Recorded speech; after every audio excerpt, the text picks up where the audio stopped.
इस दुनिया में कोई भी ऐसी प्रॉब्लम नहीं है जिसका कोई समाधान नहीं है, लेकिन अपने प्रॉब्लम से जल्दी में निजात पाने के लिए गलत फैसला ले बैठते हैं, जिसके वजह से न जाने कितने लोगों को तकलीफें झेलनी पड़ती है। दोस्तों, एक घटना कहानी जो है इस पर सटीक बैठता है, जिसके वजह से दो छोटे छोटे बच्चे अनाथ की जिंदगियां भी जी रहे हैं। नमस्कार, आदाब, सत श्री अकाल। मेरा नाम रामजी राज। दोस्तों, मैं ये घटना जो सुनाने जा रहा हूं, दरअसल ये घटना है उत्तर प्रदेश के। उत्तर प्रदेश में एक जिला पड़ता है सोनभद्र। सोनभद्र में के अंतर्गत एक थाना पड़ता है रबड़गंज। रबड़गंज थाने के अंतर्गत एक गांव पड़ता है पिचबई। उसी पिचबई के रहने वाला चंदन भारती। चंदन भारती का एज तकरीबन 35 वर्ष, जो कि रेलवे कर्मचारी थे। चंदन भारती की पत्नी का नाम पिंकी, जिसकी एज 29 साल। मैं बात कर रहा हूं, मैं 6 जून सुबह सुबह की है, जब पिंकी सो करके उठती है तो अपने पति यानी कि चंदन को बेड पे नहीं देखती है। पिंकी ने यह सोचती है कि हो सके सुबह सुबह बाथरूम गए हुए होंगे और बाथरूम से आ जाएंगे। लेकिन कुछ समय बीतने के बाद भी चंदन नहीं आती है, तो फिर पिंकी जाते हैं, गेट खोलती है बाहर में, तो वहां पे देखते हैं कि चंदन के एक फांसी के फंदे में लटकी हुई देख पाती है। वहां पे काफी पिंकी ने रोने लगती है, और रोने के बाद गांव के तमाम लोग मौजूद होते हैं उस मौके पे, और पूछताछ करते हैं कैसे हुआ। बताती है कि मुझे कोई पता नहीं कैसे हुआ।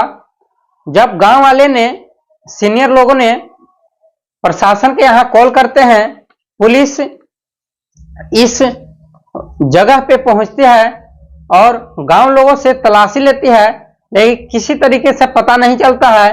फिर पुलिस ने पिंकी से ही पूछताछ करती है कि ये रात्रि में खाना खाकर हमारे साथी सोए हुए थे। जब मैंने सुबह देखा तो इस तरीके से मैंने देखा। ऐसे तो चंदन कर्मा थाना के मदनिया गांव के रहने वाला है। चंदन का पिता का है रेलवे में। जब इनकी पोस्टिंग, इनका मौत जब हो जाता है, इसके बाद अपने बेटा, छोटे बेटे चंदन के जॉब लग जाता है। पुलिस ने चंदन के मौत के बारे में छानबीन करती है, तो कहीं से पता नहीं चलता है।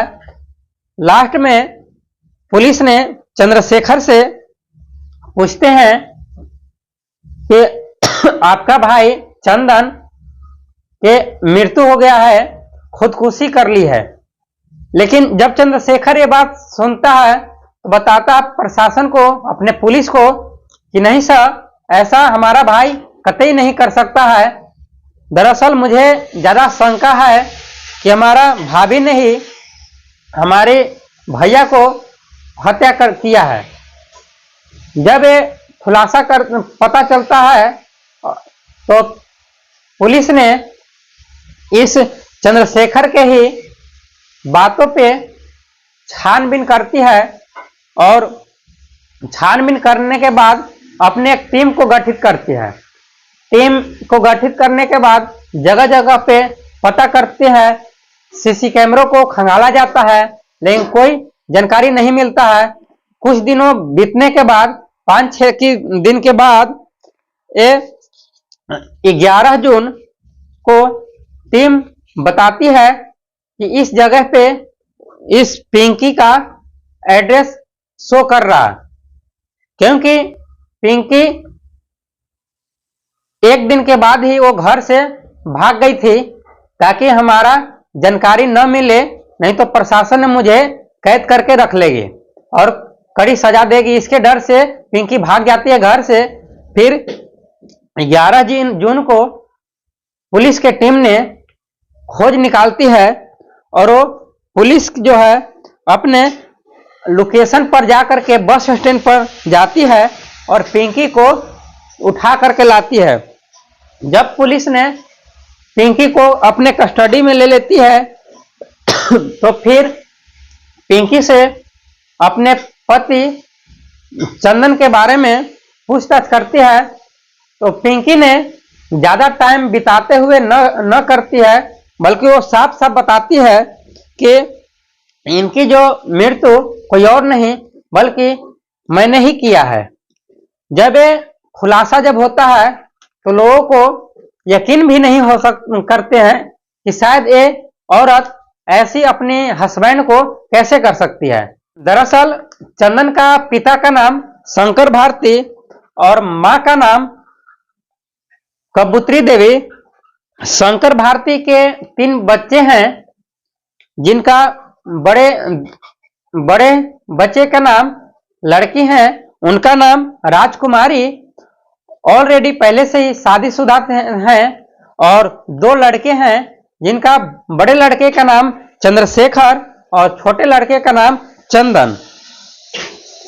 शंकर भारती वो रेलवे का नौकरी का काम किया करता है और राजकुमारी ऑलरेडी शादीशुदा है और चंद्रशेखर ट्रक ड्राइवर है और चंदन जो है बीए के पढ़ाई कर रहा है। जब समय धीरे धीरे गुजरता चला जाता है तो फिर 2002 में शंकर भारती के मौत हो जाता है और इस मौत के जगह पे इनका जो जॉब रहता है रेलवे में, इनके जगह पे अपने छोटे लड़का चंदन को जॉब लग जाता है। जब जॉब लग जाता है तो जॉब लगने के बाद अच्छी तरीके से जीवन व्यतीत होता है। फिर पिंकी के पिता ने चंदन के यहाँ आकर रिश्ता लेकर आते हैं और सारे लोगों ने आसपास के शादी करने के लिए चंदन से बातचीत करते हैं, लेकिन शादी से लिए साफ इनकार करती है। जब पिंकी के पिता चंदन के यहाँ शादी का रिश्ता लेकर आता है तो पिंकी का पिता का नाम रहता है परमेश्वर, जो कि पिछवाई गांव के रहने वाला है, और इसके पत्नी का नाम मीना। इनका भी 3 बच्चे हैं, जो कि एक पिंकी और 2 छोटे बेटे हैं। जब 2005 में शादी को लेकर के आते हैं तो इनका शादी गांव वाले ने राजी करा देते हैं और चंदन के साथ पिंकी शादी कर लेती है। जब शादी होता है तो दिन प्रतिदिन गुजरता चला जाता है और पिंकी ने चंदन के घर को पूरी तरीके से जान जाते हैं किस तरीके से है, लेकिन पिंकी को उस फैमिली में रहने के लिए जरा सा भी मन नहीं करता। तो फिर पिंकी ने चंदन को बताती है कि हम यहाँ नहीं रह पाएंगे, क्यों न करें कि हमारे पापा के यहाँ चलिए और वहीं पे हम लोगों ने रहेंगे। फिर चंदन ने साफ इनकार कर देता है कि नहीं, हमने जन्म से हमने माता पिता के साथ ही रहा हूँ, अपने गांव में ही पला पोसा हूँ और मैंने यहाँ पे ही जीवन व्यतीत करूंगा। लेकिन पिंकी ने छोटी छोटी बातों को लेकर लड़ाई झगड़ा करती रहती थी और लास्ट में पिंकी ने अपने पापा के यहाँ चंदन को लेकर के जाने के लिए बात बराबर टॉर्चर करती है। फिर चंदन भी राजी हो जाता है। दिन गुजरता चला जाता है। फिर 2015 में के बाद इनके 2 बच्चे भी हो जाते हैं। जब इनका बच्चा अपने पढ़ने के लिए चले जाते हैं और चंदन भी अपने ड्यूटी करने चल जाती है, तो उसके पड़ोस में ही, चंदन के पड़ोस में ही रहने वाला एक लड़का जिसका नाम रहता है कृष्णा के डिटेल्स के बारे में बात करें तो कृष्णा के एज 29 साल है और ये आजमगढ़ के रहने वाला है। कृष्णा के पिता जो हैं पहले से ही 2 शादियां कर चुके थे।